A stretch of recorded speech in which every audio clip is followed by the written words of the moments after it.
Let's talk food. Not just any food, the kind that makes you wonder, what am I really eating? You know, the stuff with labels like organic, non-GMO, and enough jargon to make your head spin. Don't worry, we've all been there. Today we're diving into the ring with two heavyweight contenders, organic and non-GMO. It's a food fight for the ages, and we're breaking it down round by round. No need for a PhD in agriculture here, just plain English and a dash of humor. Get ready to become a savvy shopper, armed with the knowledge to make the best choices for your health, your wallet, and the planet. It's time to unravel the mysteries behind these labels and discover what's really on your plate. Let the games begin. First up, let's get back to nature with organic. Think of it as the vintage record player of the food world. A little old school, but with a certain charm. Organic farming is all about working with Mother Nature, not against her.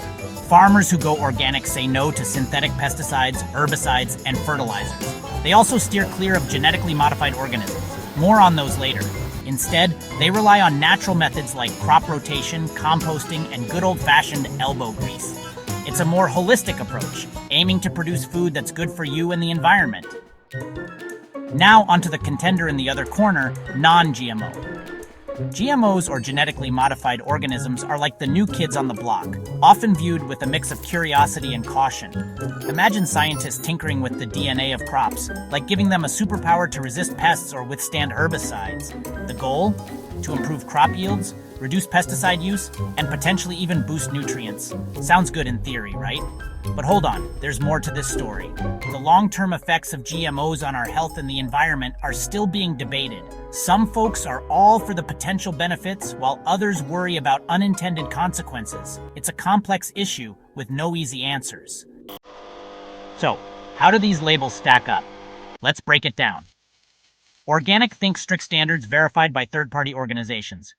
To earn the coveted organic seal, farmers must follow rigorous guidelines, including using only approved substances and undergoing regular inspections. It's like the gold standard for eco-conscious eaters, non-GMO.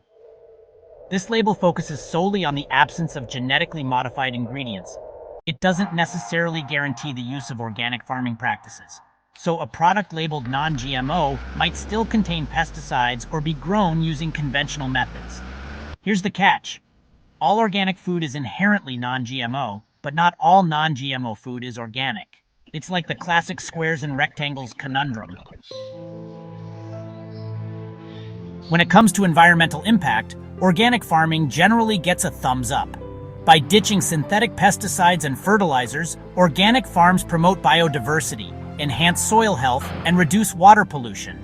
It's a win-win for the planet and future generations. However, it's worth noting that organic farming can sometimes require more land and resources to produce the same yields as conventional farming. It's a trade-off that's still being debated. Section 6. The health factor, separating fact from fiction. Now the million-dollar question, are organic and non-GMO foods actually healthier? The jury's still out on some aspects, but here's what we know so far. Organic studies have shown that organic produce may contain higher levels of certain nutrients like antioxidants. Plus, by avoiding synthetic pesticides, you're reducing your exposure to potentially harmful chemicals. Non-GMO. The health effects of GMOs are still a topic of ongoing research. While some studies suggest potential risks, others have found no significant differences in nutritional value or safety compared to non-GMO counterparts.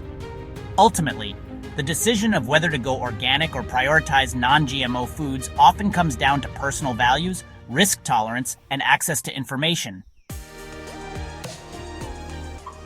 The price tag organic versus non-GMO. Let's face it, food shopping can be a real balancing act between our values and our wallets. Organic foods often come with a higher price tag due to factors like labor-intensive practices, certification costs, and smaller-scale production. Non-GMO products, on the other hand, can vary in price depending on the brand and farming methods. So how can you navigate the grocery aisles without breaking the bank? Prioritize.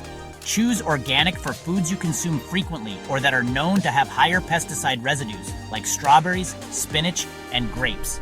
For other items like bananas or avocados with thicker peels, conventional options might be a more budget-friendly choice. Making sense of the food maze. Tips and tricks. Feeling overwhelmed? Don't worry, you've got this. Here are some practical tips for making informed food choices. Read labels carefully. Look for the USDA Organic Seal for certified organic products and the Non-GMO Project verified label for products that have met specific standards. Shop local farmers markets are a great way to connect directly with producers and learn about their growing practices. Prioritize whole foods. Focus on consuming a variety of fruits, vegetables, whole grains, and lean proteins, regardless of whether they're organic or non-GMO. Do your research. Stay informed about the latest research and recommendations from reputable sources. Remember, every little step counts. The final bite, you decide. At the end of the day, the choice between organic and non-GMO is a personal one. There's no one-size-fits-all answer. The most important thing is to be an informed consumer, weigh the pros and cons, and make choices that align with your values and priorities. So the next time you're at the grocery store facing a wall of labels, take a deep breath and remember, you've got the power to make choices that are good for you, good for the planet, and maybe even taste a little bit better. Now go forth and conquer that grocery list.